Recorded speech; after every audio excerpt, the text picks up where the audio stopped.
Welcome back to another edition of the Gabagools Podcast, Part 2. If you listen to Part 1, it's all about the 2025 free agency. Now we're jumping back in. We're fresh. We're ready. We're talking about Week 10 NFL season. Dan, lead us away. Oh, we're fresh. We are absolutely fresh. Put some And deodorant on, a little Old yeah, Spice. you betcha. Yeah, cut little Axe body spray. There you go. The good Smells stuff, like a right? gym locker room right now. Takes me back to junior high. Let me clear the throat. All right. So, like we do, we always start on Thursday nights, which, probably the best. I don't know if I have all the Thursday night games in front of me, but probably the best Thursday night game we've had this year. So, Thursday night, another classic Burrow to Chase game. Just not enough for Lamar's Ravens. 35-34, Baltimore. Cuba Gooding Jr. puts team on his back. Carolina wins third game, 20-17 over the Giants. Eberflus says change coming to offense. Yeah, how about you too, you putz? 19-3 Pats. Strangle that. Oh, Jesus. McCaffrey returns. Purdy has great game.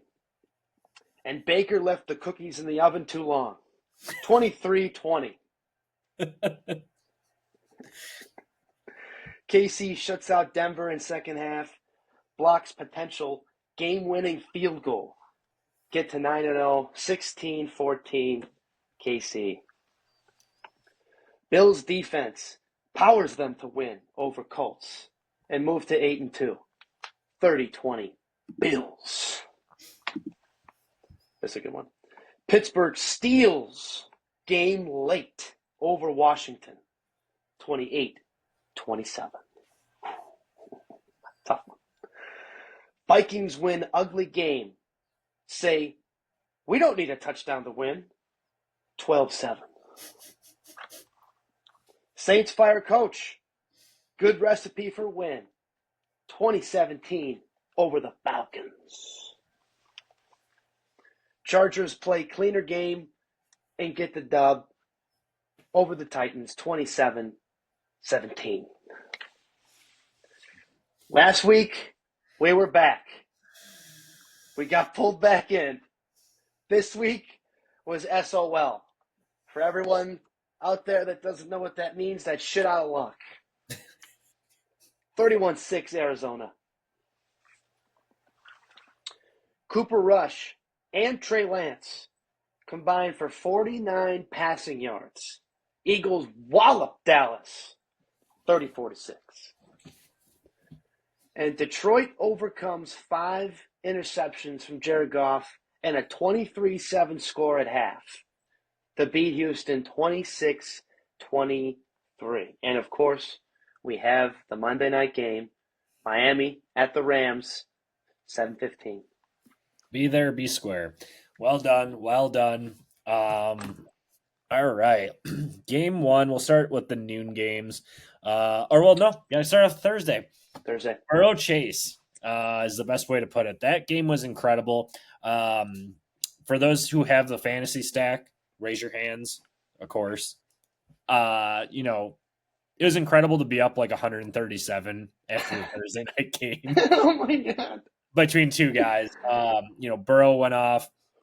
Chase had an incredible game. He's about to get paid. I think we've said it for a couple weeks now. Just in general, Jamar Chase is one of the top 2. And when I mean top 2, I think you got 1A, you got 1B when it comes to Jefferson and Chase for like the next 7 to 10 years.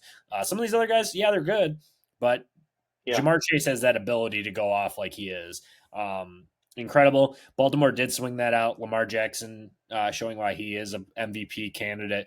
Baltimore has really turned their season around. Cincinnati, once again, just another team that has a chance, and then they're just kind of not winning these games that they need to win. It's going to be tough sledding, but the AFC is so bad this year. We'll see. We'll see what happens. Yeah, it's gonna be interesting to see how this goes down to the wire for the AFC. You look at the team stats. for both teams and very, very similar game. But you almost kind of slightly maybe give the edge to Cincinnati. And with that big game from Burrow and Chase, man, it was there wasn't a whole lot of running in this game either. I think Cincinnati only got about 50 yards or so on the ground. Baltimore, I think, was held just under 100. Lamar had a few of those. King Henry, I think, was between 60 and 70 yards on the ground. So Cincinnati's defense, especially you stopping the run, did really well. Um, this was a game Cincinnati needed, so we'll see how it finishes out. But Baltimore looks really good. Yeah, they do. That looks like a team that could beat the Chiefs, honestly. Yeah. Next game from I think they were in Germany. The New York Giants in Carolina. Chuba Hubbard really is kind of blossoming into his own. Coming out of college, I knew him pretty well because he played at Oklahoma State. Was just like one of those dynamic, dominant running backs. Really just put his foot down and put his, like you said, pedal to the metal. And kind of carries that team.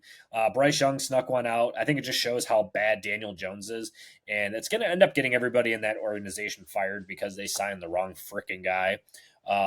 Whether it was not Matt Barkley, but Saquon Barkley, and then you kept Daniel Jones. So Malik Neighbors is a bright spot, but you can only have so many. They'll probably be drafting a QB this year. Yeah, I mean, you know what? They had a chance to take McCarthy this year at 6 or whatever they had, and they decided to take my buddy Neighbors, who's a stud. Yeah, but he's great. when you have a quarterback who can't get him the ball, that is fairly useless. So yeah, they got to figure some things out. And Chuba Hubbard, Chuba Gooding Jr. is what I like to call him. I did not know how good he was. Man, he's good. Yeah, and he's like I said, he's blossoming into his own, and then he got a 4-year extension. He just got paid, yeah. Now you might be wondering from the fantasy perspective, hey, I have Jonathan Brooks. What do we do here? I think you're going to see a situation where they both thrive. I mean, Jonathan Brooks is yet to play. He was supposed to play this week, still hasn't come back. We're talking week 11 already. He's going to be returning next week. He'll play probably, but we'll see. We'll see what he ends up doing. But yeah, Chuba, he kind of pulled out the win for them this year. This week I should say. Next up, New England at Chicago. Ugly. It brings me joy to know all of our teams suck. Yeah. Oh my God. Across the board. I mean, obviously a lot of you guys, a lot of people that listen to this are Bears fans, and I'm a Jets fan. I know the Jets were supposed to be a lot better than they are. We'll touch on them later. But I mean, the Bears it's just more of the same. You've gone through it how many times? You did it with Trubisky. You did it with Fields. Now you're doing it with Caleb Williams. You had the number 1 overall pick. And for whatever reason, they kept Eberflus. And I think they said it on one of the podcasts. I wish someone would go back and look for it. But it was either shit or get off the pot. And you let Eberflus stay here. And you brought in Shane Waldron, who Seattle was more than welcome to let go. And look at their offense compared to what the Bears are doing this year. Just awful. And so far, as of right now, and it's 3:31 on Monday, Eberflus still around. I know he had his press conference, so who knows what happens. But also Shane Waldron still has his job currently. You know what? The game was so ugly. I had to take the dog for a walk yesterday when I was watching. I just had to be like, I can't watch this anymore. We've got a good enough offense. The offensive line is obviously not great, but you start, you watch a little bit of it and you start hearing what other people are saying, and you can't probably blame it all on the offensive line. I think some of those sacks were probably on Caleb holding the ball too long. Absolutely. It's tough to hold the ball 5, 6, 7 seconds or whatever, unless you're Jaden Daniels at the end of the game throwing a Hail Mary. But Caleb, I like a lot of what he's done, but I don't know. It's got to be that the play calling, the coaching is just horrendous. We're not. You felt like you were setting him up for success, and these coaches don't know their ass from a hole in the ground. So it's unbelievable. It really is, and it just shows how bad the coaching can be, and how you could ruin a rookie quarterback over and over and over again. It's a failure of an organization. That's what brings me joy is that the Bears and Jets are equally just as dysfunctional. The only thing I will say is that the Jets have the leg up because they actually did try and they traded for people. They made these moves to do it, which we'll once again touch on them later. But I mean, I don't know how you could go into a season with the Bears and really think Eberflus was the guy. Waldron just does not develop anybody. So Poles really has his work cut out for him. I think he deserves equal blame because he allowed this to happen. You drafted your QB, you brought in all these, weapons, you drafted a first round wide receiver in Roma Dunze. What are you doing? Like, the offensive line needed work. This is something that needed work with Justin, and they didn't do anything about it. I don't know where you go from here. If we want to speculate what the Bears need to do, you fire your head coach, you fire your offensive coordinator, you kind of regroup, you see what you have, and then you're going to have a top 10 pick, so maybe add to the offensive line again. They had a couple drafts where you drafted offensive linemen. I don't know what more you can do. You have to go out and spend. That's all there is to it. And you spent the money in the wrong area. Yeah, you feel like you're just banging your head against the wall, and that's how we both feel. So it's these last 3 weeks were our best chances to win for the rest of the season. Now we've got the NFC North with 6 of these last 8 games, and then San Fran and Seattle. So, we've lost the last 3. Those are the best 3 chances. We're done. We're toast. Oh yeah, it's done. Hopefully, you guys get a top 5 pick. A lot of bad teams, so we might. Next game, Buffalo at Indianapolis. Buffalo is just kind of showing how good they are. Josh Allen, once again, my kind of dark horse for MVP, doing what he is with that team on offense, rookie wide receivers. Nobody really out there. Keon Coleman, he sat out this week. Curtis Samuel sucks. I don't think he's even done anything since he's been on that team. But just showing ways to win, and Josh Allen is proving it. So, really, that's all I have on them. The Colts, I wouldn't be shocked if they go back to Anthony Richardson. Yeah, obviously the Bills had to win this game. This was, I don't know what the spread was, but it could have been double digits. The Colts are obviously not that great. They're not a bad team, but they don't have anybody under center. But the Bills' defense just looked great. I think they scored a touchdown defense, had picks, fumble recovery or whatever. The defense looked great. That's kind of what they've been built on for a while, and now you add a guy like Josh Allen and you add some weapons on offense, and you're like, holy shit, this is a great team the last couple of years. They're 8-2 silently. So, you start looking at like Kansas City's 9-0, Buffalo's 8-2, Baltimore is 7-3, I think. That's who you expect it to be in the AFC. Cincinnati should have been up there too. We'll see if they can kind of crawl their way back, but it is open, like we just said. If you go and you look at the standings for playoffs, it's all right there for Cincinnati to come back or anybody really. We'll touch on the Jets later, but like the Chargers are 6-3. Then you got the Broncos for behind them that are in the 7th seed. They're 5-5. Colts are 4-6. Bengals are 4-6. Jets are 3-7. After that, it's just conglomerate of really bad teams. Colts could make it if they pull out a couple of these wins, maybe against Houston. Houston's kind of on a downslide now as well. Jacksonville's not very good. We'll see. We'll see what the Colts do. I think it's a lot more of the same shit in the locker room, and it's not good. We'll see if they can right that ship, though. Bills, look good. Denver at Kansas City. Denver should have won that game. Once again, this is just like a week in, week out. I really don't want to hate Patrick Mahomes because you have to root for this, honestly. And I don't have a reason to hate him. He's a likable guy. I don't know if you could tell me otherwise, but other than the refs literally just calling every single thing. Joe Burrow on Thursday night got a clear face mask, and the defender had a face mask, or his offensive lineman had one as well, and they just didn't call it. Where Mahomes would have had that plus like a $20,000 gift card to Nike, plus a suite in whatever stadium he wants to go sit in. Um, it's just I wish that the calls would be a little bit more transparent, not just watching out one QB. But the blocked field goal, Bo Nix though. Bo Nix is you know he might be the real deal. I don't know if it's Sean Payton or it's just like, hey, it's a rookie QB that kind of just spent his time at Auburn, didn't really do well in the SEC, moved to Oregon for 2 seasons, and really just blew up and kind of made himself known. Led his team down the field. Cortland Sutton had a decent game. I think they go out and address a wide receiver this offseason if they don't trade Sutton this offseason as well. But they were there. They had a chance to beat the Chiefs. Got the field goal blocked. Unfortunate, but Chiefs 10-0. Wait, 10-0, right? Or 9-0? I think 9-0.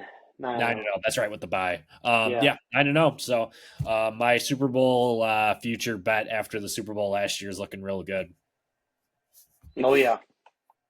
Next on the list, Atlanta at New Orleans. Like you said, New Orleans coach got fired.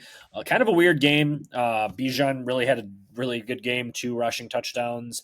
You kind of have to ask the questions like, when are we going to see the Falcons really take off?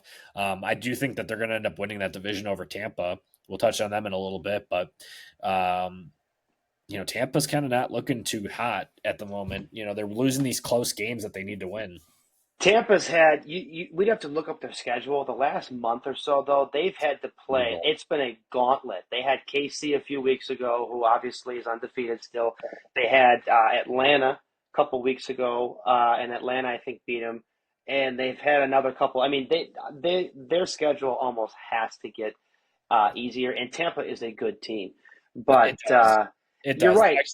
The next three they could win. They got the Giants, Panthers, and Raiders. Oh boy, those are 3 wins. Yeah, that'll get them back on track. But I had to look it up because I was like, they were like leading the, Baker was like getting all these MVP talk. We're not even talking about the Bucks yet, but we will.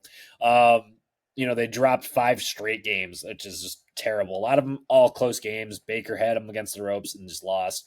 But flipping back into the Falcons, just like they're 6-4. They lost to the Saints, who had a new coach, and Derek Carr was just slinging it. No Chris Olave, he's on IR with the concussions. It's Alvin Kamara's team. That's pretty much it. I mean, that's all you could kind of say about the Saints. You got the Broncos coming up. That's not really. It's in Denver, so it's not really the easiest game for the Falcons to win, but it is kind of a game that they need to win. Like we just said, the Bucks have their kind of schedule coming. Did you say Atlanta has? They're playing Denver? Yeah. Oh man, that's going to be a good game. It should be a good game.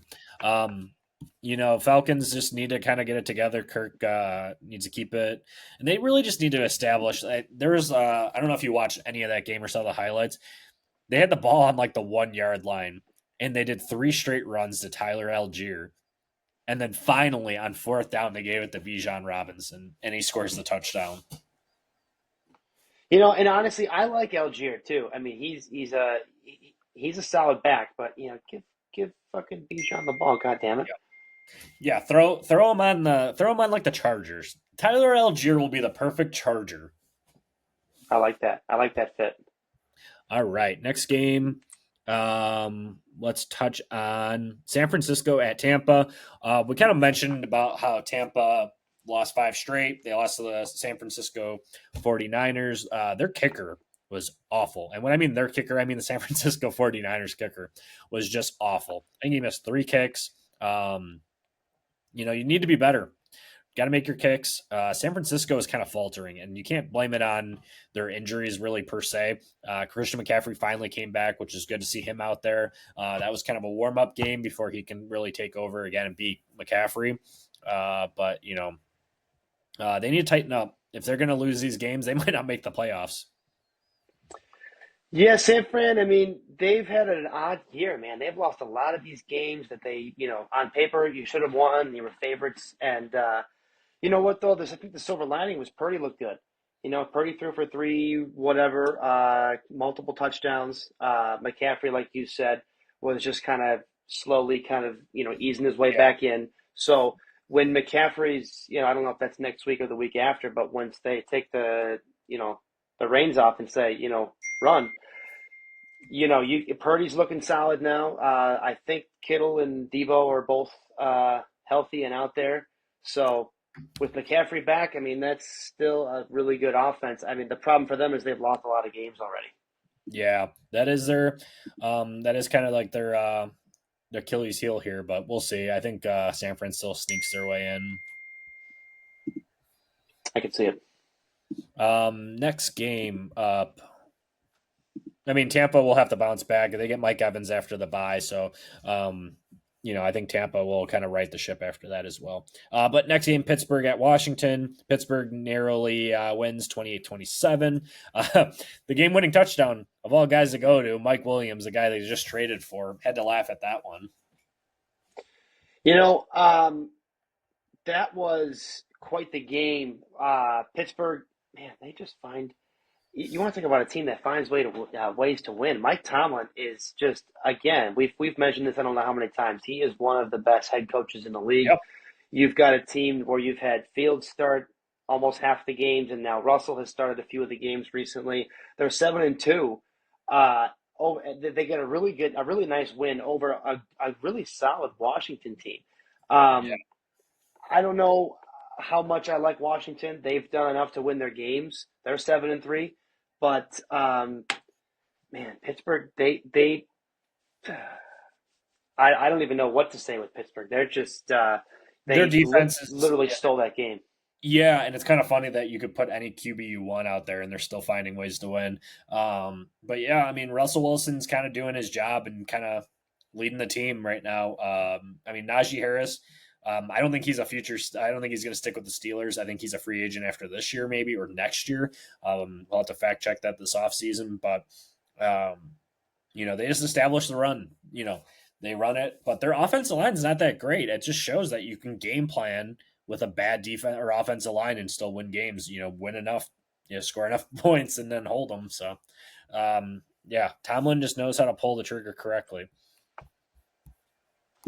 Let's see. Yeah, Washington, they had it, had a chance, but the good news is they play in the worst division in football, probably. Yeah. That's a lie.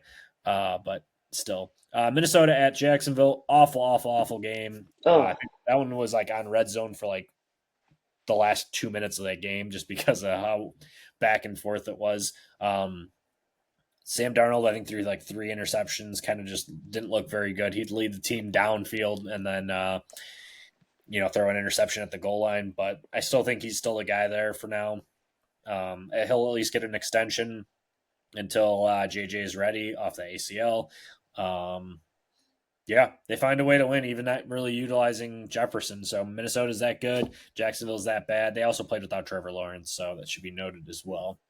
Yeah, I was just going to say no Trevor in this game. And Jacksonville, although they have not won too many games, they've looked better, at least the last couple of weeks, I think. So they have. Tough one for Trevor. I mean, Jacksonville's season's got to be over, and I think Trevor, they were saying that AC joint or something in his non-throwing shoulder could require surgery. So if that does happen, obviously, Jacksonville's season is, definitely over. But, I mean, they're done. Yeah, I mean, I think we said Doug Peterson's going to get fired anyway, so that's going to be another coaching job that's open this offseason. Next game, Chargers at Tennessee. Chargers, or I think it actually was my bad. Flip that. It was in LA. The Chargers are a good team. Well coached. I think it's just the discipline's there with Jim Harbaugh, and then Justin Herbert's finally getting he's able to open up the playbook more. Like we said in the last couple of weeks, he's looked really, really good. And probably is going to win a lot of people fantasy championships down the stretch just because of how much he's throwing the ball. Because they have such a dynamic 1-2 punch with Gus Edwards is back off IR, and then J.K. Dobbins has stayed healthy, so knock on wood, but good to see that. Chargers are a fun team. I mean, I think Jim's just getting the best out of his players, and I think that's a big mistake that the Bears didn't even make him or offer an interview to him. Yeah, you could say that again. And the Chargers, you didn't really know what to expect from them coming into the year with a new head coach, obviously, but you get rid of some of your guys to throw the ball to on offense, and you're like, all right, well, we've got our franchise quarterback, but who the hell is he, going to throw the ball to? And Herbert's just showing you if you can protect him and he can stay healthy, he was a little banged up last year and he was still decent. But man, is he good? I mean, I think I've already said, he's like my favorite quarterback. I mean, I wish, even if he was with the Bears, I'm sure the Bears would still suck. But man, I mean, Yeah. I love Herbert.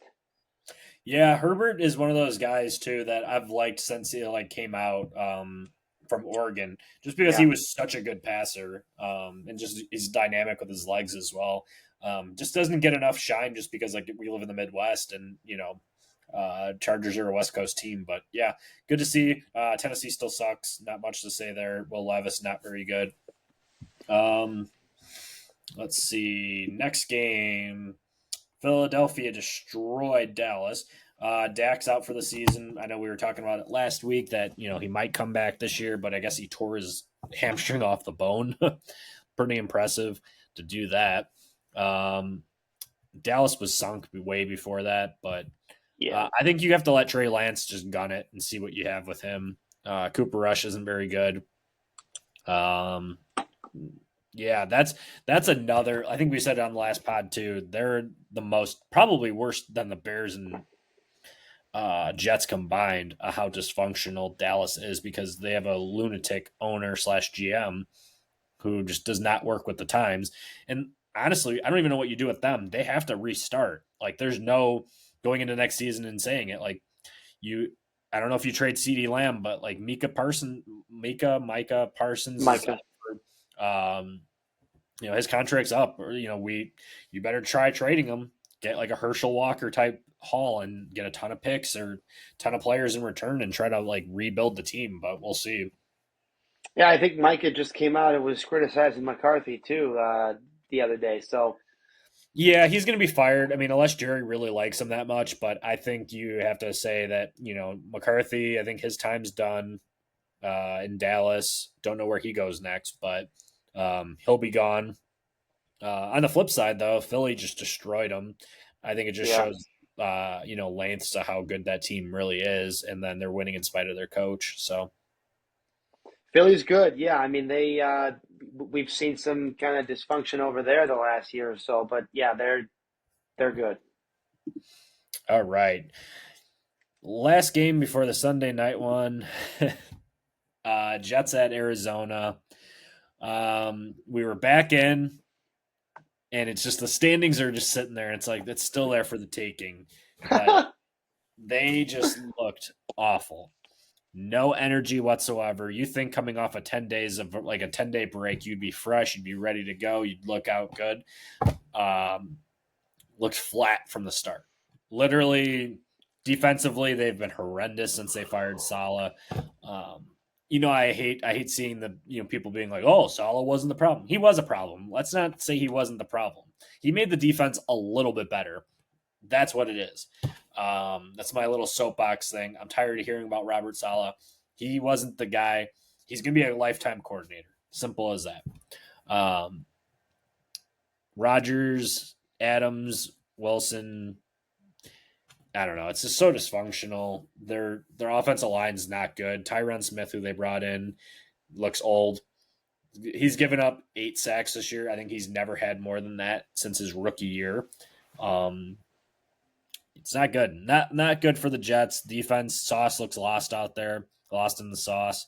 Not a whole lot to say. I mean, what we can say, though, is that Arizona, when their offense is clicking, they're a very, very good team. And I don't know if it's because the Jets and Bears were just pathetic against them. So it was a good, little stat booster. But Kyler Murray was running all over the Jets. James Conner made them look stupid. Yeah, Marvin scored. It was just bad. Not good for the Jets. Hey, you guys scored 3 more points than we did. Yeah, but yeah, I don't know. I got nothing. I'm at a loss for words. And what's stupid though is like the next game they play is against the Colts, and if they win that game, they still have a chance. Technically, I think they still have a chance. It's bad, but I'm not getting hopeful because it's awful. I mean, their coach isn't the guy. I mean, if they somehow pull out some of these like New England, I mean, they have all these games that should have been wins. I mean, Broncos lost by a field goal, missed field goal. Patriots lost by a field goal basically because they kept missing them. And then this game, I mean, I don't know how you play so well against Houston and then come out so flat against Arizona. You thought you would have like, something uplifting, but I mean, it's just the same old Jets. I mean, until Woody Johnson sells that team, it's just going to be more of the same because this is just a culture problem that we see over and over and over again. No matter what they do, they tried to drafting a rookie QB, Zach Wilson, ruined his career probably. Not saying he was going to be good anyway. Hated that draft pick, but he's not very good. You try bringing in the veteran Hall of Fame quarterback. You bring in his buddy Devontae. You literally build up a whole team that would have been perfect, and just dysfunctional. You know what? It does bring me a little joy to know that that's how. I I told mean, you. it's bad. Both teams had much higher expectations this year. Obviously, you guys with last year and this year sucks that Rodgers got hurt, and the guy's 40. I mean, you guys knew you had a small window with him. Yeah. For us, I mean, fuck, man, we got a rookie quarterback. We've seemingly gave him all the tools and weapons and toys to kind of do his thing, and we can't protect him, and he's holding the ball a little too long, and Yeah, and we've he's done got that. coaches that shouldn't be fucking coaching, and football is one of those sports. I mean, you could say this about every sport, but football, man, you can look so good one week, and then the following week you can look so fucking bad. And I don't know how that works. And it doesn't always matter who you're playing. It's unbelievable.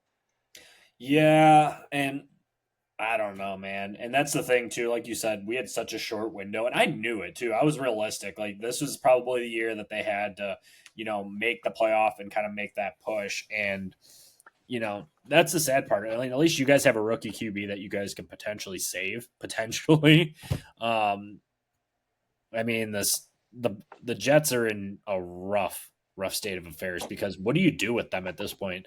Like you have like if Joe Douglas gets fired, the GM gets fired this offseason too. One, do you trust him enough to like kind of regroup this team and be like, hey, I'll bring in Ben Johnson from the Lions or bring in I really hope they don't do this, but Mike McCarthy or Brian Dable from the Giants. I don't want any of those guys, but that would be like the last saving grace. And I don't even think McCarthy and Rodgers got along, so that probably won't happen. But I don't know. I don't know what you do. You try to. I don't want to say tear it down to the studs because I think the defense has a lot of promise, but you have a lot of contracts coming up that you either need to pay these guys or you got to trade them. So, my vision here is that they win a couple of games here, and then it's just like borderline. Hey, we might make the playoffs, and that's if you win next week against Indianapolis. You go into the bye. You hope Miami still loses, and you sweep out Miami to finish the season. Yeah, that seems like a lot of hoping and praying there, but Nothing else. I mean, I can't root for. I mean, if they keep losing, sure, that'd be great to get a higher draft pick. But I mean, my goodness, I mean, I don't even know where you start with it. You hope you draft Cam Ward maybe, and he kind of got exposed this past weekend too with Miami. But yeah, I have nothing else on the Jets. Last but not least, Detroit at Houston. Like you said, Jared Goff threw 5 interceptions. That's insane. Still pulling out a victory. That just shows they're a well coached team. They never say die. That's part of having a good football team is you have a team like the Lions that can still go out. You lose Aiden Hutchinson weeks ago, and you still come out and, kind of bang out there. But I think it just shows how Houston is just, I don't know. I don't even know what to say about Houston. They're a good team, but Stroud's kind of looking human. I don't know if it's because they don't have Diggs. They haven't had Nico Collins too, but they definitely don't look like a team that's going to really do a lot of damage in the playoffs. no, and the defense really let them down. I mean, you're up 23-7, I believe, at half. I mean, you mean to tell me you can't not only you can't score any points in the second half, but you also give up that many to lose the game? I mean, you could look at both sides. I mean, God, you can't kick a field goal or two, but I mean the defense too. Detroit's got a very good offense. They woke up, they started scoring. Goff in the press conference after the game said, he felt like he was throwing the ball well. He had one or two picks that were tipped or whatever. So a couple of those I don't think were necessarily his fault, but you still turn the ball over 5 times. That's tough to come back and win. So you got to Yeah, give Detroit all the credit, and they look like the real deal. So we'll see. yeah, yeah. Detroit's going to be probably the team out of the AFC this They year. But might be um, tonight's game, any predictions? Rams, Rams. Dolphins. Yeah, I got them as well. I mean, Tua's back, so it's like I mean, I think everybody has a bad taste in their mouth after watching Miami without Tua, and then knowing that like if Tua's not out there, they're just an awful team. But for whatever reason, they're not utilizing Waddle and Tyreek Hill, and maybe they will tonight, but not good. Rams all the way, and you've got Cup and Puka who are back, and that's a team too, similar to San Fran, who Yep. lost games early, but guys are back. Look out for the Rams. Yeah, if you could, I mean, if it's, even, I don't know if you could bet it, but if you had to bet a future on a team to make the playoffs now, I'd put it on the Rams. I don't know if they'll win the division, but I think they'll sneak into the playoffs. I think so. I think just because of what we saw with, I mean, the Packers are going to win next week against the Bears, but and we knew it. I'm not going to beat a dead horse with it, but Yeah, no, it's. I don't even know if I'm going to watch that game against the Packers. I'm tired of watching those games and getting our asses kicked. So I mean, I don't even know if I'm going to watch the fucking game. yeah, that'll be on a small screen, like the YouTube TV, the 4 screens or whatever. If I'm actually able to watch all the games on both TVs, I'll that'll be on the small one. But yeah, I'll put that one on my Apple Watch. yeah, that's all you need because it'll be just constant updates of the Packers scoring. But yeah, I guess the Colts are staking with Flacco. I just saw that come through. Mm-hmm. I mean, that's a get right game for the Jets. Yeah, must win. All games are must win at this point. I mean, it's just once again the team. I think 8 teams make the playoffs. I mean, I think that's what it is. But I mean, if we could somehow sneak in, great. Only time will tell. Yeah. All right, let's close it out there. Hey, we're a couple of Gabagools. Eat your sandwiches.